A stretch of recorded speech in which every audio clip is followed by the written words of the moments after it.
Shalom Urajo, apreciados amigos y hermanos del mundo entero. Tenemos la conferencia número 128. El santuario terrenal es una sombra del celestial. Vamos a tener la tefilá para iniciar. Amoroso Abba Kadosh Yahweh, amoroso Elohe Malquisedec, muchas gracias por permitirnos una conferencia más. Rogamos que nuestro Elohe Malquisedec abra nuestro entendimiento, nos dé sabiduría y nos sature de tu conocimiento. Tú nos has enseñado que hacemos bien en entenderte, en conocerte, y eso estamos haciendo. Rogamos que tus santos ángeles acampen a nuestro alrededor y que tu luz ilumine nuestra vida interna y externa. Te agradecemos, Padre Celestial, y nuestro Elohe Malquisedec, en el glorioso nombre de nuestro Salvador y Redentor, Yahueshua HaMashiach. Amén.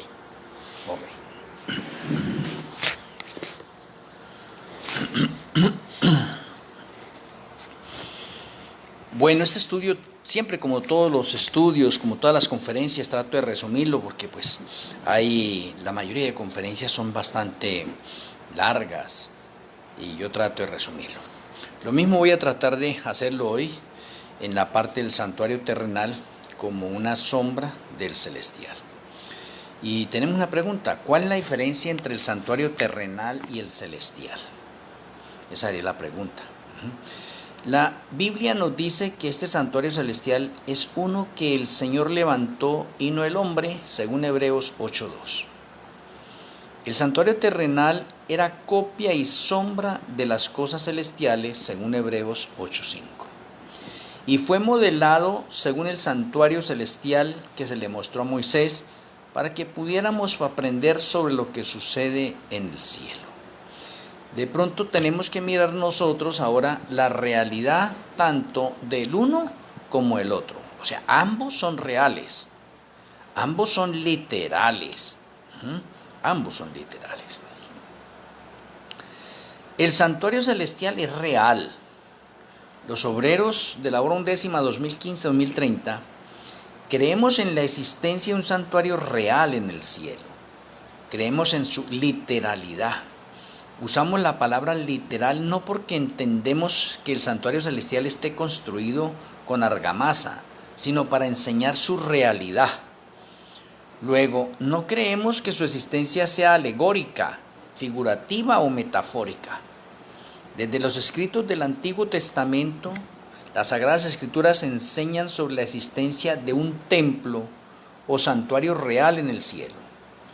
Yahweh está en su santo templo. Yahweh tiene en el cielo su trono, sus ojos ven, sus párpados examinan a los hijos de los hombres, según el Salmo 11:4. El apóstol Juan también se le mostró el santuario celestial. Entonces se abrió el templo de Yahweh que está en el cielo, y en el templo se veía el arca de su alianza, y hubo relámpagos, voces, truenos, un terremoto y una gran granizada. Apocalipsis 11:19. El santuario de Yahweh es tan real como su trono. Nuestro sumo sacerdote Yahueshua HaMashiach ministra en el santuario celestial. Note, estimado oyente, que Juan, además de identificar el santuario celestial, cuidadosamente evitó confundir el santuario, lugar de adoración, alabanza, con el cielo. Explícitamente el apóstol declara que el santuario está en el cielo. Esto es el ouranos en griego. Por tanto, el cielo no es el santuario y este no es el cielo. El tercer cielo es un planeta como el nuestro, y el santuario celestial se encuentra en la capital del tercer cielo, que se llama Sión. O sea, en la ciudad de Sión, que es la capital del tercer cielo, allí se encuentra el santuario celestial. Interesante. El santuario celestial fue fundado por Yahweh. Juan, al afirmar que el templo visto en el cielo es el templo de Yahweh, evidencia que el mismo Yahweh es su fundador. La epístola a los Hebreos afirma explícitamente que Yahueshua HaMashiach se sentó a la diestra del trono de la majestad en los cielos, ministro del santuario y de aquel verdadero tabernáculo que levantó el Señor y no el hombre, según Hebreos 8, versículos 1 y 2. Los capítulos 8 y 9 de pronto de Hebreos contrastan el santuario celestial del nuevo pacto con el santuario terrenal del primer pacto. Uno estaba en la tierra y el otro en el tercer cielo. El santuario del primer pacto fue asentado por el hombre, construido por Moisés. Este segundo es asentado por Yahweh y no por el hombre. Entonces vemos bastantes diferencias y seguimos de pronto contemplando mucho más. El santuario celestial es el verdadero tabernáculo. La declaración de que Yahshua es ministro del santuario y de aquel verdadero tabernáculo que levantó el Señor y no el hombre, como lo vimos en Hebreos 8:2, implica la superioridad del santuario celestial en relación al santuario terrenal. Después de la muerte de Yahshua HaMashiach en la cruz, el servicio del santuario terrenal caducó, según Mateo 27:51, abriendo el camino para su ministerio sacerdotal en el santuario celestial. Y la palabra griega eskene es traducida 15 veces en el Nuevo Testamento como tabernáculo y 4 veces como tienda. Pero no deberíamos imaginar que el santuario celestial sea una tienda como aquel construido por Moisés, porque su cualidad y dimensiones lo superan en perfección y superioridad. Pero estando ya presente Yahshua, sumo sacerdote de los bienes venideros, por el más amplio y más perfecto tabernáculo, no hecho de manos, es decir, no de esta creación, Hebreos 9:11. La grandeza del santuario celestial también es evidenciada en Daniel 7, versículos 9 y 10. Se trata de una escena de juicio presentando a Yahweh, el anciano de días, en su trono, y millones de seres celestiales que le servían, o le sirven.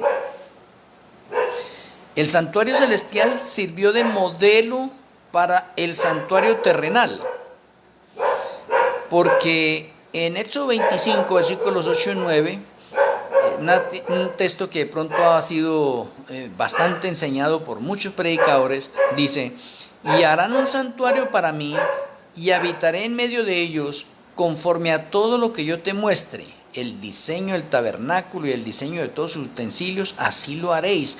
Lo que muestra que es una copia o que es una sombra de algo real.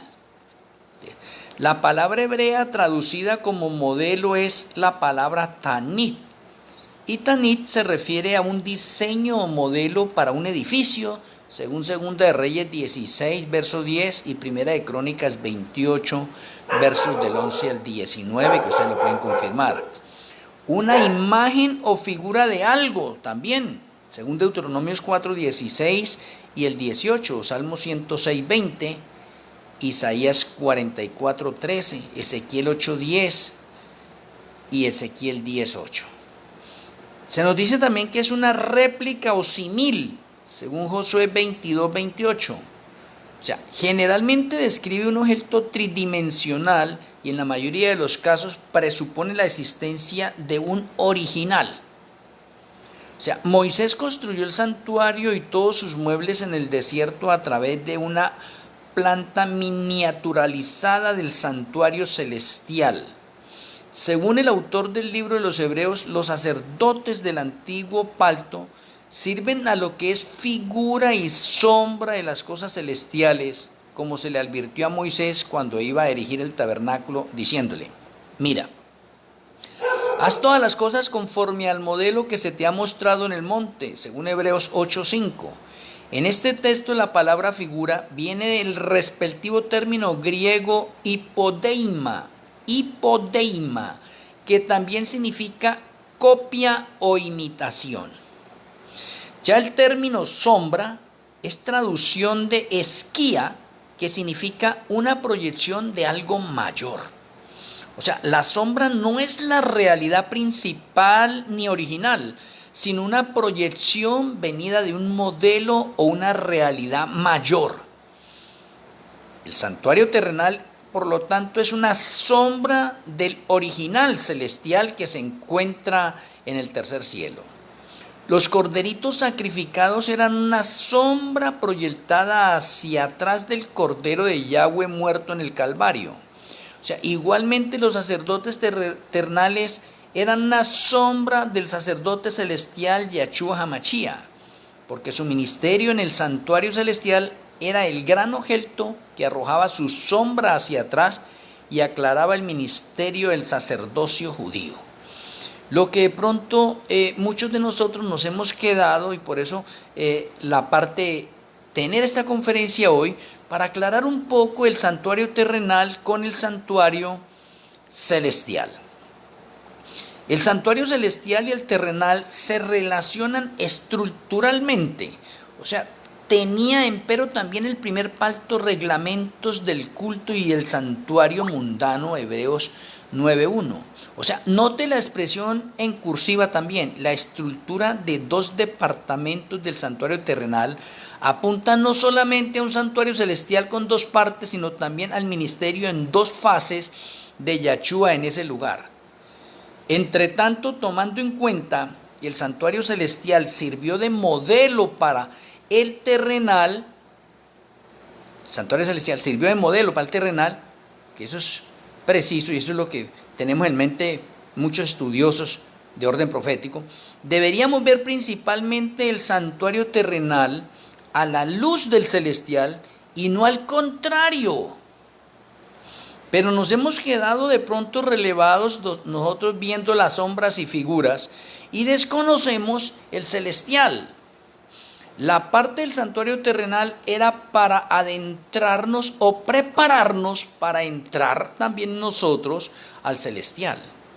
O sea, tanto el pacto del Sinaí como el del Calvario tienen su santuario y su ministerio. O sea, en el terrenal había dos ambientes. El primero denominado lugar santo, donde estaba el candelabro con las 7 lámparas, una mesa con los panes de la preposición y el altar del incienso. Allí ocurría el servicio diario de intercesión de los sacerdotes por el pueblo de Yahweh, que eran en dos servicios, matutino y vespertino, según el Éxodo 40, versículos 22 al 25. Después del velo estaba el lugar santísimo. Se permitía la entrada solamente del sumo sacerdote una vez al año, que era en Yom Kippur, también muy conocido por nosotros. Y en el Santísimo estaba el arca del pacto con su tapa llamada propiciatorio y dentro de ella las tablas de piedra de la ley de los 10 mandamientos, como lo expresa el Éxodo 25:21, el Éxodo 31:18, que dice que fueron escritas con el dedo de Yahweh o escritas por Malquisedec, el Éxodo 32:15 y el versículo 16, el Éxodo 40:20, Hebreos 9:5. O sea, hay un poco de evidencias con referencia al santuario terrenal y al santuario celestial. También en ese mismo lugar santísimo había 2 querubines, miraban reverentemente hacia el arca, representando el respeto de los ángeles celestiales por la ley de Yahweh, según el Éxodo 40, versículos 1 al 6 y Hebreos 9, del 1 al 7. Pero el hecho de que hayan 2 ángeles mirando allí hacia el propiciatorio indica la realidad de esos 2 ángeles en el cielo. Significa que en el cielo hay jerarquías, pero entre las jerarquías, la más alta jerarquía es porque hay 2 ángeles ungidos. Y a eso están representando los 2 serafines que tenía la tapa del propiciatorio. El libro de Apocalipsis presenta visiones del santuario celestial. Describe a Yahshua como sacerdote en el lugar santo, andando entre los 7 candeleros, según Apocalipsis 1, versículos 12 al 16. Igualmente presenta el altar del incienso, Apocalipsis 8, versículos 3 al 5, y el lugar santísimo con el arca del pacto, Apocalipsis 11, 19. Y de pronto, en base a eso, yo quisiera mencionarles algo importante, porque también a la hermana Elena se le mostraron muebles del santuario celestial. A Juan le está viendo esto también, pero ¿cómo es posible que hoy en día tengamos muchos supuestos doctores en teología que están negando la existencia del santuario celestial? ¿Y cómo podemos ver nosotros acá? ¿Por qué? Porque algunos de ellos lo dicen de pronto y tiene su lógica. Dice, bueno, pero que es que si en el santuario celestial tenemos el candelabro, pues en el santuario celestial, ¿para qué se necesita un candelabro si en el santuario celestial todo es luz? Si se le mostró a Juan y a la hermana Elena los muebles del lugar santo y del lugar santísimo, en el cielo, ¿para qué se necesita una mesa de los panes? ¿Para qué se necesita una mesa de los panes?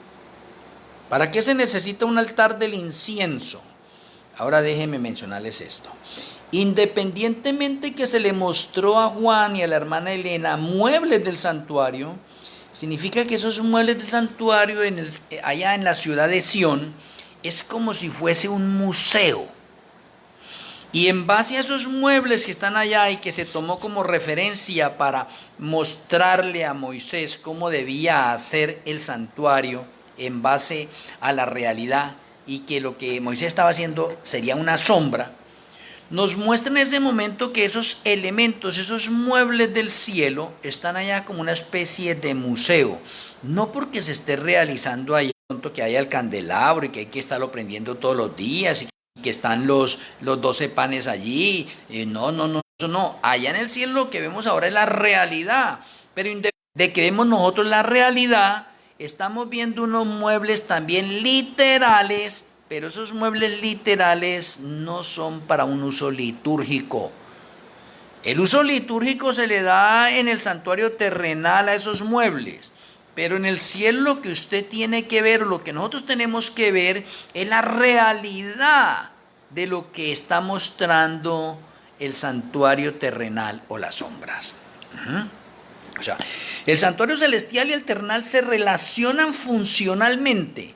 O sea, como el santuario terrenal fue proyectado de según el celestial, se sugiere no solo una correspondencia estructural entre ellos, sino también funcional. El santuario terrenal fue un punto de acceso al celestial, como se puede ver en Isaías 6, versículos del 1 al 7. Lugar de la manifestación divina y del culto verdadero. Éxodo 40, 34 y 35, número 17, del 1 al 13.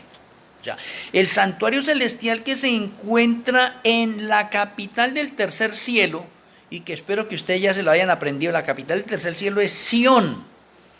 Y allí es el lugar de la morada de Yahweh. O sea, en el tercer cielo, que es un planeta, está la capital Sión. Y en la capital Sión es la morada de Yahweh, donde vive la deidad. Y en esa ciudad de Sión, allí se encuentra el santuario celestial.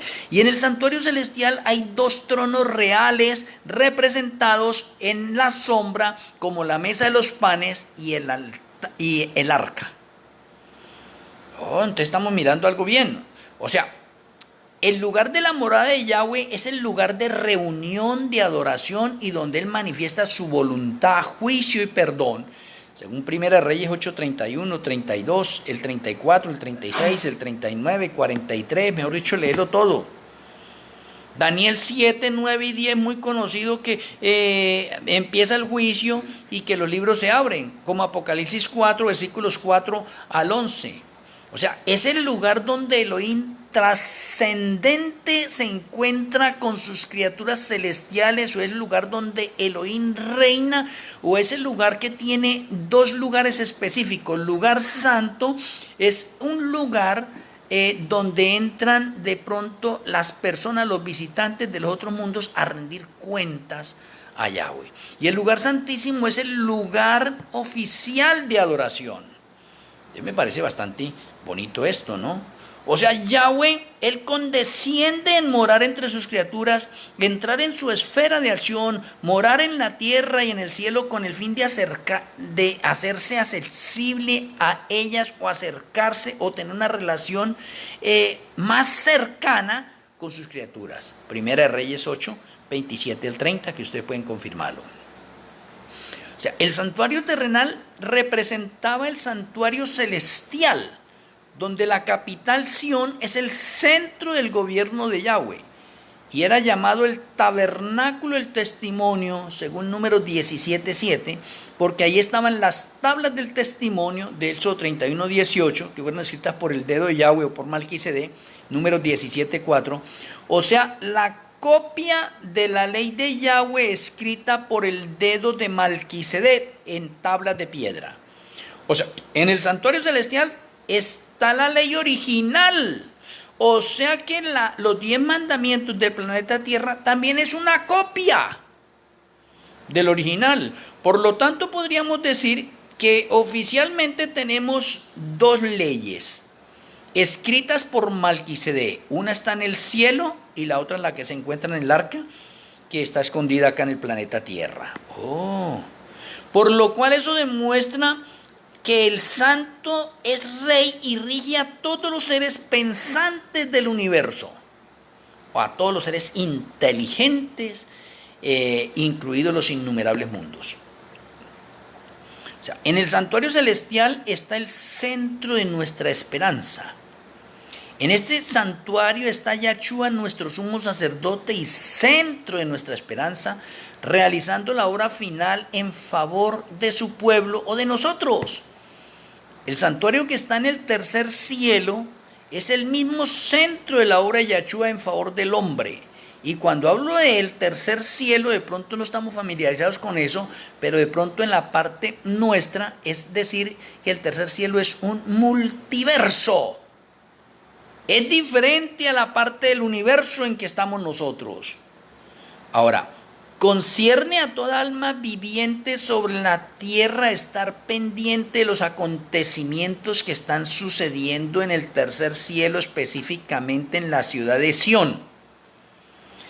¿Por qué? Porque esto abre ante nosotros la vista del plan de redención, proyectándonos hasta el mismo fin del tiempo y revelando el resultado triunfal del conflicto entre la justicia y el pecado, y que podamos entender mejor el plan de salvación de 8,000 años. O sea, es de la mayor importancia que todos nosotros investiguemos cuidadosamente estos temas y así estén capacitados o estemos capacitados cada uno de nosotros para dar respuesta a todos los que demandan razón de la esperanza que hay en ellos.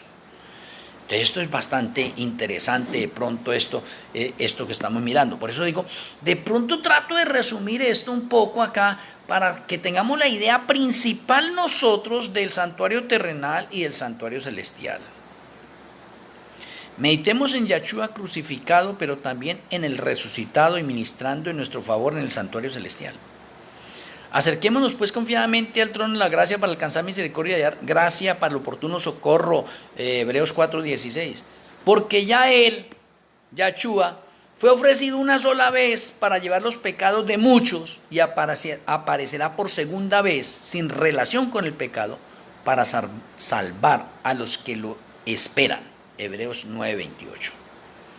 El santuario celestial que se encuentra en la capital del tercer cielo, ¿sí?, en Sión, tiene dos compartimientos, lugar santo y lugar santísimo.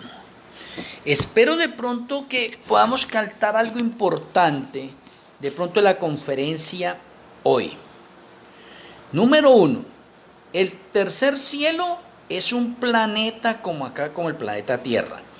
Pero ese tercer cielo es un multiverso diferente del universo, o el tercer cielo no se encuentra dentro del área del universo, para que lo entendamos. ¿Por qué? Porque el Señor vive en las alturas. Por lo tanto, si yo tengo en esta barrera el universo, así lo hago redondo ese universo, encima de esa parte tenemos nosotros al tercer cielo. Ahora, el tercer cielo, de pronto muchos de nosotros también lo hemos equivocado y creemos que solamente es un solo lugar y la morada del Señor. Sí, es la morada del Señor, es el planeta del Señor, es el lugar que el Señor escogió para estar allí, o en otras formas, ¿cómo decir? Como para vedar un poco su omnipresencia, porque Él puede estar en todos lados, pero se limita a vivir ahora en un solo lugar, para que entendamos y comprendamos mejor su palabra, sus proyectos, sus planes. Ahora, en ese planeta que estamos denominando tercer cielo, él tiene una capital y la capital es el centro del tercer cielo. Y la capital del tercer cielo se llama Sión, es la ciudad de Sión. Y en esa ciudad de Sión, adentro de la ciudad de Sión, entrando por el oriente, y luego usted dobla a la derecha, llega al norte, y ahí en el norte usted encuentra el santuario celestial, el verdadero santuario que levantó el Señor y no el hombre. Y en ese santuario celestial, que se compone de dos compartimientos, son dos lugares específicos. El lugar santo es para recibir en audiencia o los concilios que se hacen con los ángeles y con los habitantes de los innumerables mundos. O sea que el lugar santo en el cielo es, digamos, una oficina, es un lugar donde se atiende a las personas que traen de pronto sus informes de los otros mundos. Esa es una sala especial. Y también una sala de adoración y de alabanza. Pero el lugar santísimo es el lugar oficial de adoración en el tercer cielo. Allí es donde podemos decir nosotros que los primeros de cada mes y de Shabbat en Shabbat se le rinde la adoración a la deidad. O sea, el lugar santísimo es el lugar más sagrado y es el lugar donde Yahweh se reúne con sus ángeles. ¿Sí ve? Una relación íntima allí. Interesante.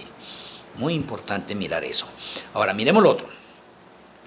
En el santuario celestial yo tengo que ver la realidad de las cosas. Entonces, como estaba mencionando, a Juan y a la hermana Elena se le mostraron muebles del santuario celestial, pero esos muebles no entran en ninguna parte litúrgica. Esos muebles ahora están colocados como una especie de museo o de recordatorio. ¿Qué es lo que veo en el santuario celestial? Veo la realidad. Entonces, ¿cómo vamos a ver la realidad? Veámosla bien. La mesa de los panes. ¿Qué es la mesa de los panes? La mesa de los panes es la realidad en el cielo. La del santuario terrenal es una copia, una figura. La del santuario terrenal tenía dos coronas. Una corona en la parte de arriba y una corona en la parte de abajo. Dos coronas. ¿Por qué dos coronas? Porque hay dos reyes. Y los dos reyes que se sientan allí son Yahweh Padre y Yahshua Hamashia. Interesante. Dos reyes. Hay 12 panes, indicando que Yahshua es el pan de vida y el pan espiritual. Es la realidad. Pero hay dos hileras de panes y son 12 panes que representan al pueblo de Yahweh a través de todas las edades. Lo cual significa que en ese trono del norte, porque la mesa de los panes está al norte, y en el cielo el trono de Yahweh se encuentra al norte también. Interesante, ¿sí ve? Entonces tenemos nosotros la parte de la sombra, la figura con la realidad. O sea, ya en el cielo ya no estoy mirando la mesa de los panes, pero sin embargo la mesa de los panes está en una especie de museo. Pero estoy viendo la realidad. ¿Cuál es la realidad? El trono. Y en ese trono, porque hay 12 panes, es que Apocalipsis 3:21 dice, al que venciere le daré que se siente conmigo en mi trono, así como yo he vencido y me he sentado con mi Padre en el trono. ¿A quién? Al que venza. Entonces los 12 panes es una representación de los justos, que se van a sentar ¿a dónde? A la derecha de Yahshua. Por eso hay 12 panes. Por eso hacia el futuro vamos a ver la realidad completa del santuario celestial cuando nosotros como justos, que somos redimidos, transformados y convertidos en naturaleza brillante nuevamente como estaba Adán y Eva, ahora podemos sentarnos en el trono, allá en esa mesa de los panes, representado en el santuario terrenal. Pero ahora lo vemos entonces en la realidad. O sea que la mesa de los panes es un trono donde está el Padre, el Hijo y están los redimidos. Entonces, ¿cómo se ve? Por etapas. Ahora vemos al Padre y al Hijo sentados allí. Pero hacia el futuro vamos a ver entonces los redimidos sentados a la derecha de Yahshua. Oh, qué interesante. Esa es la realidad. ¿Por qué no hemos podido ver la realidad? Porque nos centramos todavía en las figuras, en las sombras. No, señor. Ahora pasemos al candelabro. ¿Qué es el candelabro? El candelabro es el que daba luz allá al lugar santo. Pero en el cielo, ¿para qué se necesita un candelabro? Literal. Si allá no hay oscuridad, allá todo es luz. Porque el candelabro es una figura de Yahshua, que es la luz del mundo. Pero el candelabro también es una figura de Malquisedec. Porque Malquisedec está al frente del trono. ¿Y qué es el ministerio de Malquisedec? El ministerio de Malquisedec es exaltar al Padre y exaltar al Hijo, o darnos a conocer al Padre y darnos a conocer al Hijo.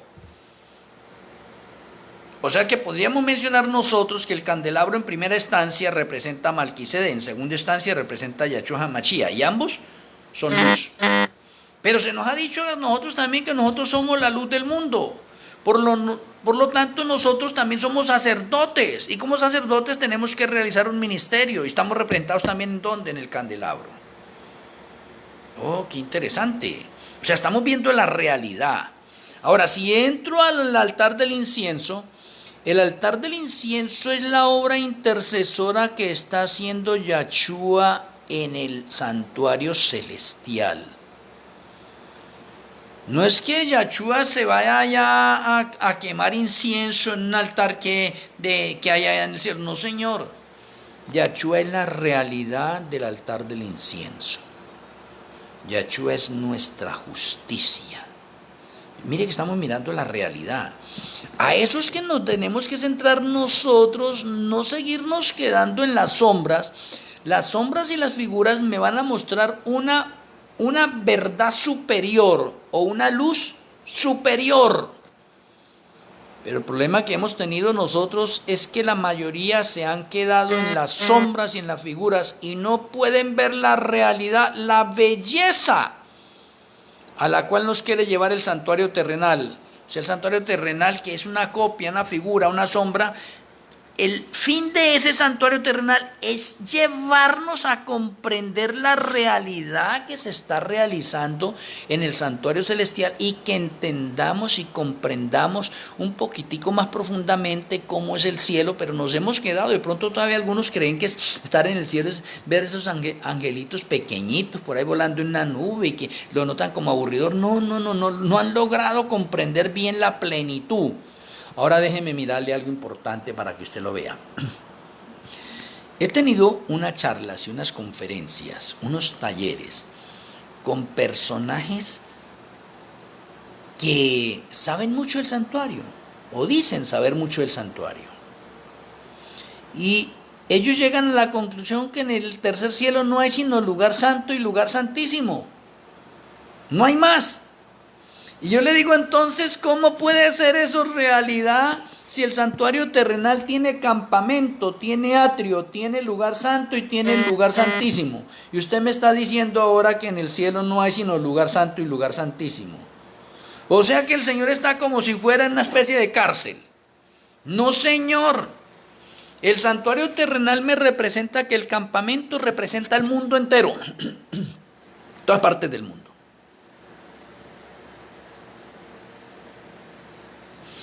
El atrio me representa un ministerio de orden sacerdotal y donde se cuadran la parte de las figuras, o en otras partes un patio, como se le dice. Y ese es un patio fuera del campamento. Y luego de ese atrio tiene una entrada, solamente una entrada, y es por el oriente. Y esa entrada tiene 4 columnas, según el Éxodo 27:16. Y esas 4 columnas forman 3 entradas, y las 3 entradas hacen referencia a la deidad, al Padre, al Hijo y a Malquisedec. ¿Para qué? Para que se cumpla en ese momento lo que dice Yahshua: nadie viene al Padre sino por mí. O sea, Yahshua es el camino para poder ir al Padre, al tercer cielo. Interesante, o sea, yo tengo que ver la realidad de todas las sombras, verlo en la realidad. Entonces, si eso es así, entonces el cielo también tiene 4 compartimientos. En otras palabras, la ciudad de Sión tiene 4 compartimientos. ¿Cuál es? Campamento. En el campamento, ¿qué hay? En el campamento hay más ciudades. No crean que solamente en el tercer cielo está solamente Sión, la capital, y que en Sión está el santuario celestial. No, señor. Los ángeles alrededor, ¿no es que es un planeta también como el nuestro? Es como decir nosotros entonces, no, que estamos en Estados Unidos, y que Estados Unidos entonces ahí la capital es Nueva York, y que en Nueva York se encuentra el templo de adoración, ¿sí ve? Y entonces no le vamos a hacer referencia sino solamente a Nueva York, no. Entonces allá Estados Unidos tiene campamento, tiene atrio, tiene lugar santo y tiene lugar santísimo. Pues el cielo también es de la misma manera. El tercer cielo tiene atrio. ¿Cuál es el atrio? El campamento donde hay ciudades. Muchas ciudades, no sabemos cuántas ciudades. Pero de todas esas ciudades, la del centro, que se llama Sión, esa es la capital del tercer cielo. Y cuando usted entra allí a la ciudad de Sión, usted se encuentra con el atrio. ¿Qué es el atrio?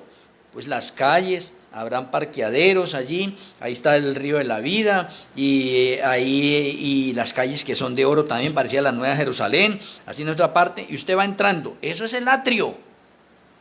Y cuando usted llega allá al santuario celestial, y usted entra al lugar santo. Vea qué importante. O sea, el cielo tiene, entonces, ¿qué? Campamento. Tiene atrio, tiene lugar santo. Y después del lugar santo, pues entra al lugar santísimo. Hoy, ¿por qué no hemos podido nosotros descifrar de pronto esa gran verdad? ¿Y por qué queda en nuestra mente solamente que en el cielo hay solamente lugar santo y lugar santísimo? No. ¿Por qué? Porque se enfocaron solamente al templo, al santuario celestial, y no han salido a la parte del atrio.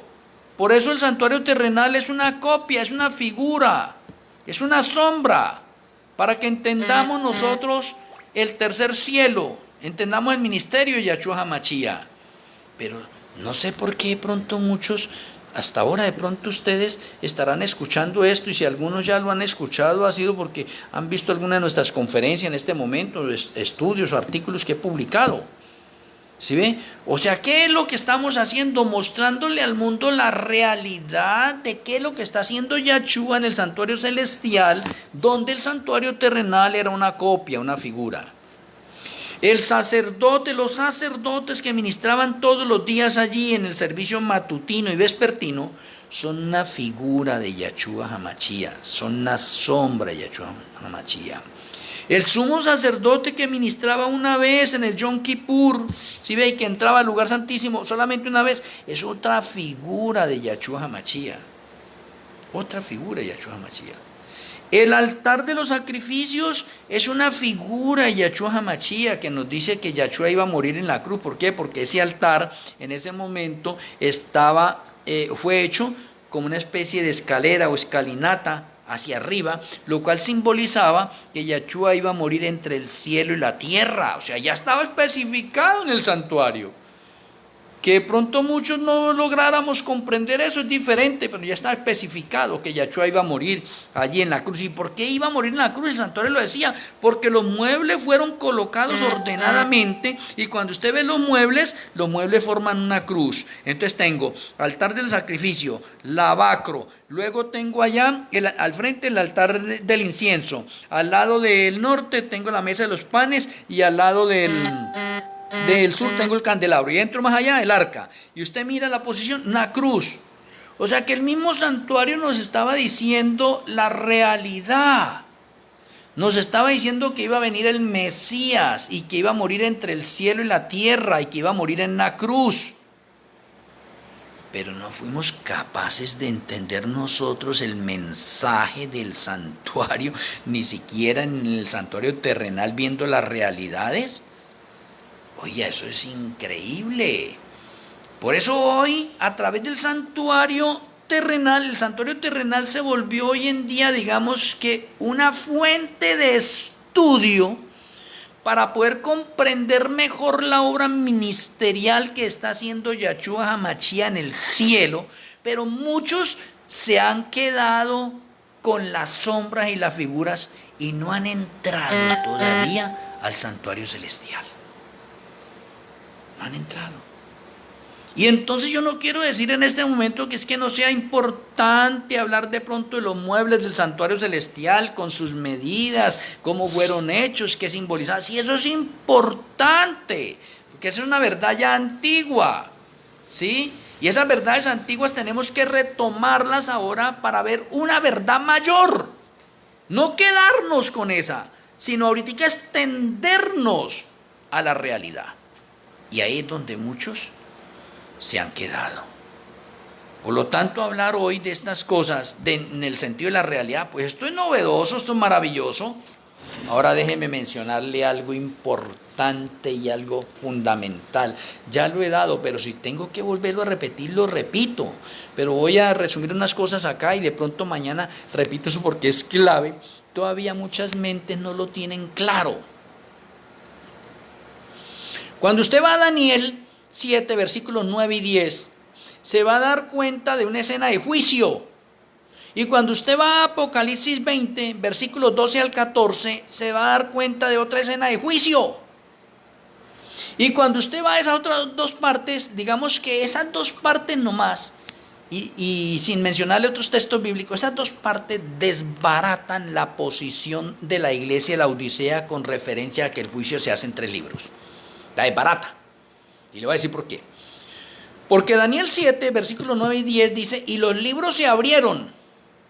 Y eso de que los libros se abrieron, eso es un plural.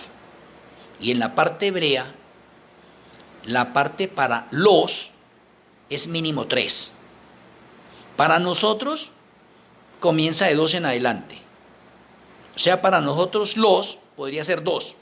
Pero para la parte hebrea, los mínimo es 3. O sea que si si Daniel 7, 9, 10 me dice que los libros se abrieron, entonces estoy hablando mínimo de 3, porque los es mínimo 3. ¿Listo?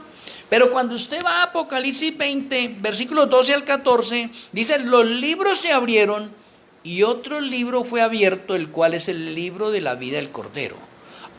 O sea que en Apocalipsis 20 ya encuentro un libro adicional más, ya serían 4.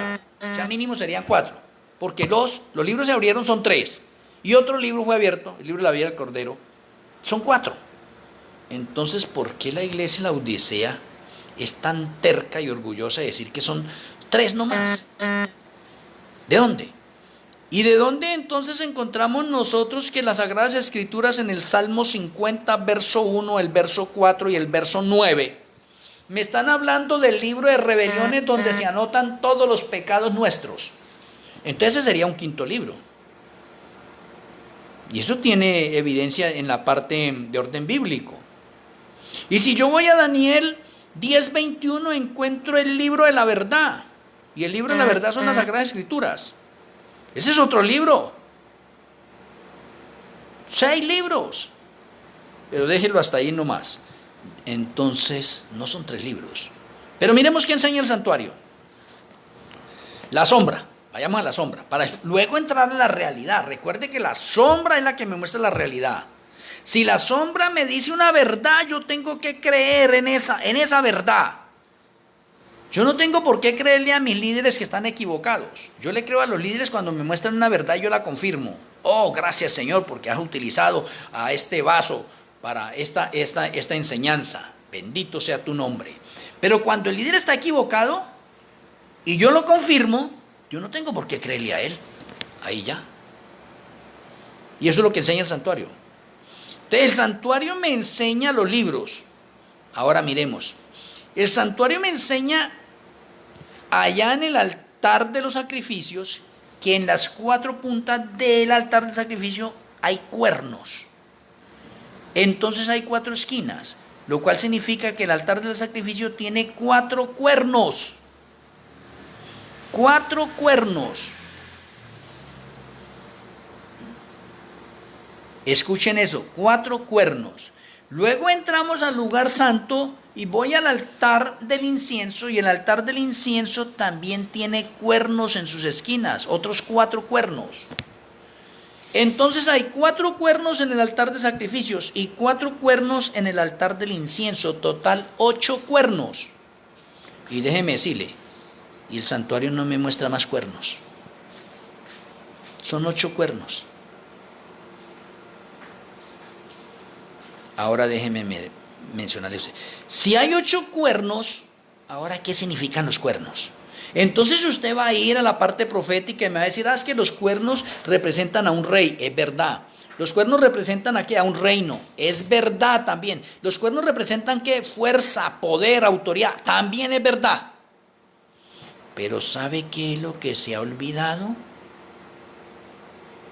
Algo de los cuernos que también representan y que muchos de nosotros casi no conocemos.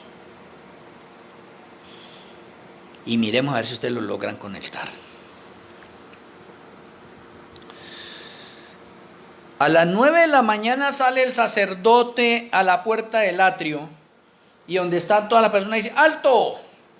¡Paren! No traigan más sacrificio en este momento porque ha llegado la hora del servicio matutino. Se para de pronto la parte de sacrificios que trae el pueblo, porque llegó la hora del sacrificio matutino. Y en el sacrificio matutino, el que hace esa liturgia es el sacerdote. ¿Y qué hace el sacerdote? Mata un cordero del santuario. Pues coloca primero las manos sobre la cabeza de él, confiesa los pecados que han llegado hasta ese momento ahí al santuario a través de todas las personas que han traído sacrificios, entonces, y que esos sacrificios que hicieron ellos, cuando ellos mataron el cordero, llevaron la sangre del sacerdote, y el sacerdote cogió la sangre y fue al altar del sacrificio y untó los cuernos con sangre, lo cual significa que los pecados de esa persona pasaron al sacerdote, del sacerdote los llevó en la sangre y los untó allá en los cuernos, entonces los pecados quedaron allá en los cuernos. Entonces a las 9 de la mañana el sacerdote dice, paren, llegó el momento del servicio matutino. Entonces él coge un cordero del santuario, coloca la mano derecha sobre la cabeza de ese cordero, confiesa los pecados de todos los que han llevado su sacrificio hasta ese momento y que se encuentran en los cuernos del altar de sacrificio, confiesa todos esos pecados ahí. Entonces todos esos pecados que están en los cuernos del altar de sacrificio, entonces ahorita confesándolos pasan a ese animal. Ese animal muere, se mata ese animal y se saca la sangre de ese animal y el sacerdote entra al lugar santo. O sea, ¿dónde van los pecados hasta ese momento? Los pecados van ahí en la sangre. O sea, se removieron de los cuernos del altar de sacrificio y van en la sangre. Ahora el sacerdote entra allá y va al altar del incienso y entonces saca y unta los cuernos del altar del incienso con sangre. Y coge sangre y la asperja 7 veces sobre la cortina. ¿Dónde quedaron los pecados ahora? En los cuernos del altar del incienso y en la cortina. Y así hacía también en la hora de la tarde. Entonces, ¿qué significa? ¿Los cuernos qué es? Los cuernos es donde se depositan los pecados o donde están los pecados de las personas. Servicio individual. Las personas que están en el campamento y pecan individualmente de las 6 de la mañana cuando se abre el servicio del santuario hasta las 9 de la mañana pueden hacer sus sacrificios normalmente. ¿Sí ve? ¿Cuántos sacrificios hicieron? Muchísimos, los que llegaron allí. ¿Y qué es lo que hace el sacerdote? Coger la sangre y ir untar en los cuernos del altar del sacrificio. El servicio personal, para que lo entendamos. Entonces, la pregunta que surge acá, ¿dónde están los pecados? En los cuernos del altar de los sacrificios y en los cuernos del altar del incienso. Todos los días. Todos los días los pecados de nosotros, hablando allá en ese tiempo pasado, haciendo los sacrificios, van a parar al altar de los sacrificios, a los cuernos del altar de los sacrificios y a los cuernos del altar del incienso. Todos los días se hace esa tarea. Entonces, ¿qué significa? Que los cuernos representan libros también. Y ahora, sí, aquí sí me toca sacar las Sagradas Escrituras. Claro que el texto me lo sé de memoria también, pero voy a sacar las Escrituras porque de pronto, miremos, Jeremías 17:1, para que veamos la realidad. Estamos viendo santuario terrenal y estamos viendo la realidad también. ¿Listo? Bueno, entonces, Jeremías 17:1 dice lo siguiente. El pecado de Judá, cambiemos la palabra Judá, ya estamos en el presente. El pecado nuestro, o el pecado del remanente final, escrito está con cincel de hierro y con punta de diamante.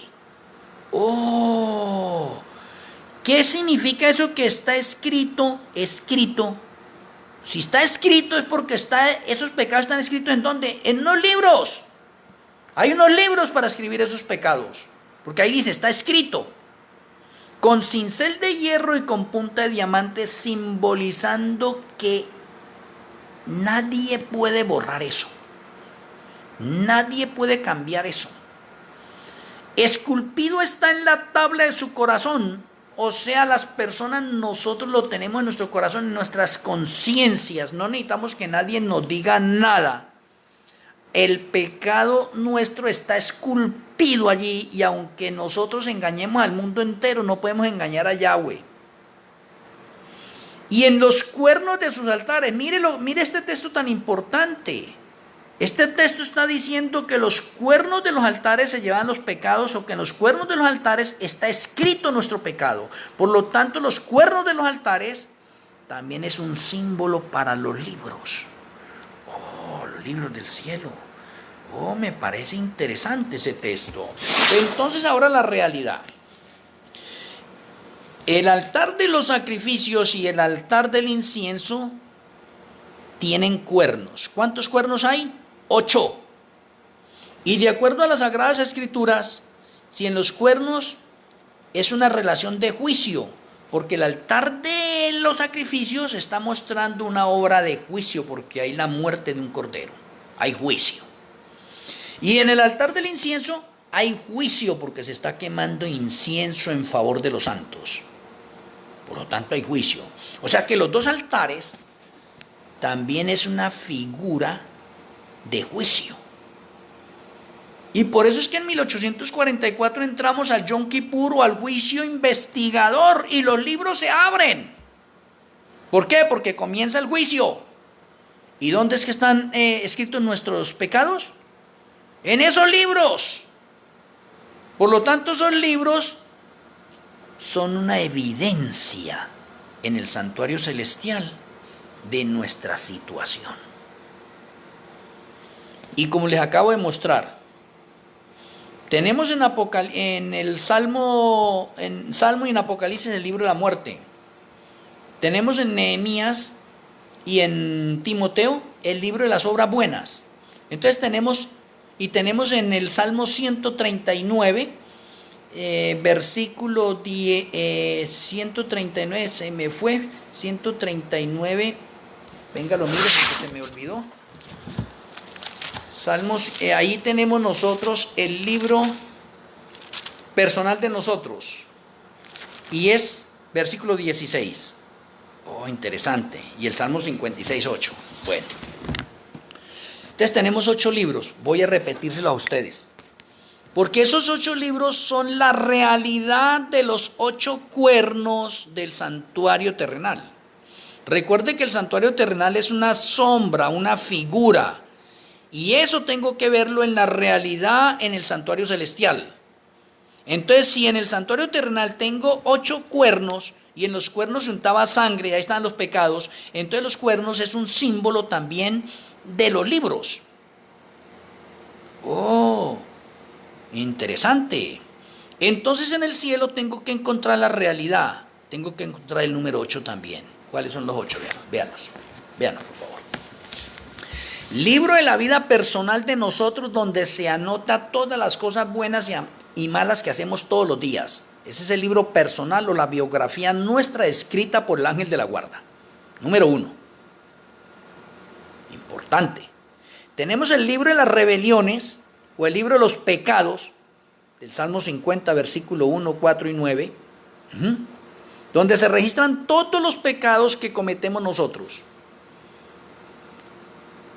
Y tenemos el libro de las obras buenas, donde se anotan todas las cosas buenas que hacemos. Ahora, déjeme mencionarle algo. Todo ser humano, en el momento en que nace, tiene apenas 3 libros. ¿Cuáles son los 3 libros que tiene? El libro personal, o el de su biografía, el libro de las rebeliones y el libro de las obras buenas. Son 3 libros nomás que tiene esa persona. Esa persona va creciendo y va aprendiendo de Yahshua, y cuando aprende de Yahshua, entonces Yahshua es la puerta. Si usted acepta a Yahshua, significa que está en la puerta. ¿En dónde? En el atrio, la puerta del atrio. Si usted decide dar el paso del bautismo, si usted acepta a Yahshua allá en su muerte en la cruz, entró al altar del sacrificio. Y si acepta dar el paso del bautismo, entra a la fuente. Está entrando, está dando los pasos. El santuario es mostrándonos los pasos para llegar a la presencia del Padre a través de Yahshua Hamashiach. Y me parece bastante interesante que sea eso. Entonces, cuando usted da el paso del bautismo, vea lo que sucede.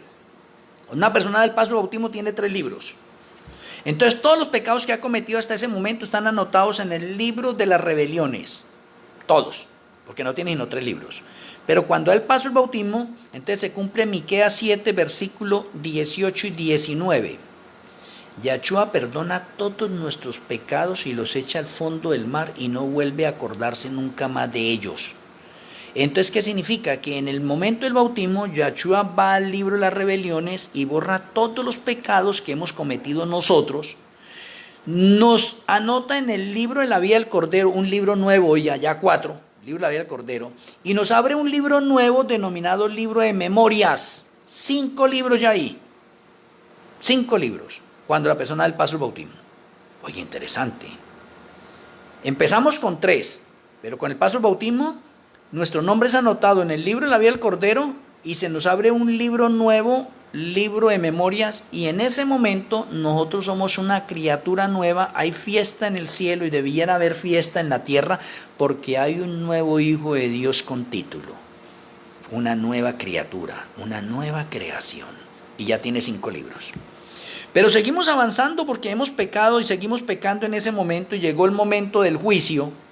Y cuando llega el momento del juicio, que fue en el año 1844, entonces Yahshua va a empezar la parte del Yom Kippur profético, y entonces Yahshua va a realizar el juicio en base a 8 libros. Entonces vamos a mirar los 8 libros. El altar de los sacrificios representa la tierra, el altar del incienso representa el cielo. Significa que nosotros tenemos 4 libros acá en la parte de la tierra y tenemos 4 libros en la parte del cielo. Para completar 8. Por eso es que el texto dice, los libros se abrieron porque comenzó el juicio. Entonces, si se llamó a alguien, en este caso vamos a llamar de pronto al primer muerto, y el primer muerto es Abel. Abel va a pasar por el juicio. Y como Abel va a pasar por el juicio, entonces Yahshua dice, tráiganme los libros de Abel. ¿Cuáles libros le llevan?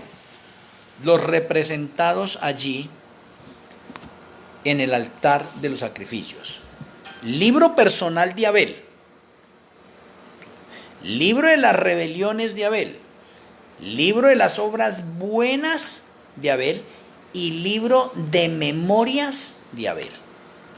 ¿Qué se anota en el libro de memorias? Como dice Malaquías 3:16, en el libro de memorias se anotan las cosas buenas y malas que hacen los hijos de Yahweh en la iglesia. O sea, antes del bautismo, usted tenía pecados que había cometido en la iglesia, pero se los anotaban en el libro de memorias porque usted todavía no había dado el paso al bautismo. O sea, todos esos pecados son conjuntos en el libro de memoria. Pero cuando dio el paso al bautismo, fueron borrados todos esos pecados y se le abrió un libro nuevo, que es el libro de memorias, y el libro de memoria es solamente para los que son miembros de iglesia o para los que han dado el paso al bautismo. El que no haya dado el paso al bautismo no tiene el libro de memorias y no está anotado en el libro de la vida del Cordero. Interesante. Pero eso no quiere decir que cuando llegue el juicio no van a tener en cuenta eso. No, ahí están los libros como evidencia. Entonces hay 5 libros, ¿sí ve? Te estoy mencionando los 4 libros del altar de los sacrificios. El libro de la biografía personal de la persona, en este caso de Abel.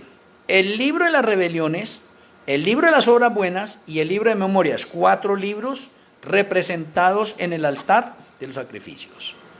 Ahora tenemos otros 4 libros en el santuario celestial. ¿Cuáles son esos 4 libros? Libro de la vida del Cordero, donde está anotado el nombre de todas las personas que han dado el paso al bautismo. El que no haya dado el paso al bautismo está perdido, sí, diciéndolo así sinceramente. Usted puede ser muy bueno y puede estar de rodillas todo el día, está perdido. Porque para entrar al reino de los cielos, usted tiene que estar anotado en el libro de la vida del Cordero, si no, no puede ir al cielo. Está el libro de la vida del Cordero, importante. Está el libro de la muerte. Está el libro de la verdad, ¿sí? Que es Daniel 10:21. Y el libro de la verdad son las Sagradas Escrituras. Las Sagradas Escrituras las tenemos a nosotros como un testimonio de que el Señor nos ha entregado la luz, la verdad. No andamos a ciegas. Muchas personas tienen de pronto las Sagradas Escrituras en sus casas y la tienen abierta en el Salmo 91, la tienen más como talismán allá en ese momento, no la estudian ni nada. Esa sirve de testimonio, es una prueba. Y por él le llama el libro de la verdad. O sea, en el cielo se le dice a las Sagradas Escrituras el libro de la verdad. Aquí en el planeta Tierra le llamamos las Sagradas Escrituras o la Biblia. Y tenemos allá Santiago 2, 10 al 12, el libro de la ley de la libertad. 4 libros. Y el libro de la ley de la libertad es la sacrosanta ley de Yahweh. Son 2 tablas. Porque cuando usted cierra esas 2 tablas, forman un libro. Y ese libro se llama el libro de la ley de la libertad. ¿Por qué? Porque vamos a ser juzgados de acuerdo a ese código sacrosanto. Y ahí se completan los 8 libros. Esa es la realidad. ¿Cómo es posible que después de tanto estudio la iglesia de la Odisea no haya aprendido eso? Y se haya quedado con 3 libros cuando eso echa por tierra la enseñanza del santuario. La enseñanza del santuario me enseña que hay 8 cuernos y los 8 cuernos representan 8 libros. Por lo tanto el juicio se realiza en 8 libros, punto y pare de contar. ¿Listo? Porque estoy viendo la sombra y luego de la sombra me traslado ¿a dónde? Al tercer cielo, a la realidad. O sea que tenemos mucho nosotros que avanzar, bastante que avanzar. Y déjeme decirle, mañana vamos a continuar para entrar a ver la realidad, porque estamos todavía muy cortos. Y como estamos tan cortos, no presenciamos ese ministerio sacrosanto de Yahshua por nosotros. Y no, necesitamos tenerlo en nuestra mente más claro. Espero que con la ayuda del Eterno mañana podamos ver el santuario en la realidad, en la obra que se está realizando Yahshua, en la realidad, ya no en sombras, por favor. No podemos apartar las sombras a un lado, decirles ya no vuelvo a estudiar así, necesitamos estudiarlas, pero ahorita nos gozamos viendo las sombras, llevándolas a la realidad, diciendo, oh Señor, esa copia que tú nos dejaste, esa figura, esa sombra, ay, qué maravilloso, nos abrió la mente, nos hace entender y comprender ahora las cosas celestiales a través del tercer cielo. Podemos penetrar a la capital del cielo, a Sion, adentrarnos al santuario celestial y mirar cómo es que está haciendo usted esa obra. Y cómo es que muchos hermanos dicen, no, es que eso no se sabe qué es lo que está haciendo Yahshua en el cielo. Entonces, ¿para qué era la sombra? Pues la sombra es para mostrarnos los pasos coordinadamente, cronológicamente, de cómo Yahshua va a hacer la purificación del santuario, o cómo Yahshua está haciendo la purificación del santuario en estos momentos. Mañana continuamos con esto con la ayuda del Eterno. Vamos a tener la tefilá.